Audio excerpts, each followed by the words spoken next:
काटामारीचा गैरप्रकार रोखण्यासाठी सरकारनं महत्त्वाचं पाऊल टाकलंय। साखर कारखान्यांचं वजन काटे हे डिजिटल प्रणालीद्वारे सरकारी यंत्रणेशी जोडण्याच्या सूचना या देण्यात आलेल्या आहेत। त्या संदर्भातलं पत्र हे साखर आयुक्त कार्यालयाकडून जारी करण्यात आलंय। याबाबत सरकारनं वैधमापन शास्त्र विभागाला सूचना देखील दिलेल्या आहेत। तर साखर कारखाना काटामारी करतात अशी तक्रार ही संपूर्ण राज्यातील शेतकऱ्यांच्या होत्या। काही महिन्यांपूर्वी मुख्यमंत्री फडणवीसांनी देखील याबाबत कठोर पावलं उचलली जाण्याचा इशारा दिलेला होता आणि आता डिजिटल प्रणालीद्वारे वजन काटे हे प्रशासनाशी जोडल्यामुळे काटामारी करणाऱ्या कारखानदारांवरती कारवाई करता येणार आहे। सर्रास 20% वजन मारलं जातं। शेतकऱ्यांना 100 टन ऊस पिकवला तर केवळ 80 टनाचंच त्याला वजन मिळणार असेल।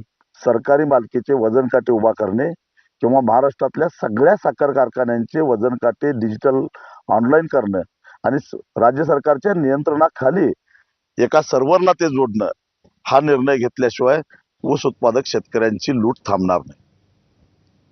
आणि ऊसाची काटामारी रोखण्यासाठी सरकारचा नेमका प्लॅन काय आहे, आपण ग्राफिक्सच्या माध्यमातून जाणून घेऊयात। कारखान्यांचे वजन काटे राज्य सरकारच्या मुख्य सर्व्हरला ऑनलाईन पद्धतीने जोडणार।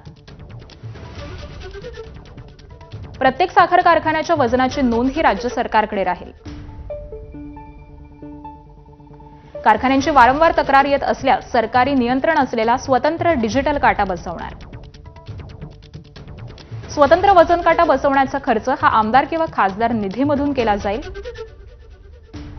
शेतकऱ्यांच्या परवानगीने ऊस बिलामधून नाममात्र कपात करण्याचाही पर्याय खुला आहे। त्यामुळे अशा पद्धतीने मापात पाप करणाऱ्यांना दणका बसणार आहे। पाकिस्तान विरुद्धच्या सामन्यामध्ये सलामीवीर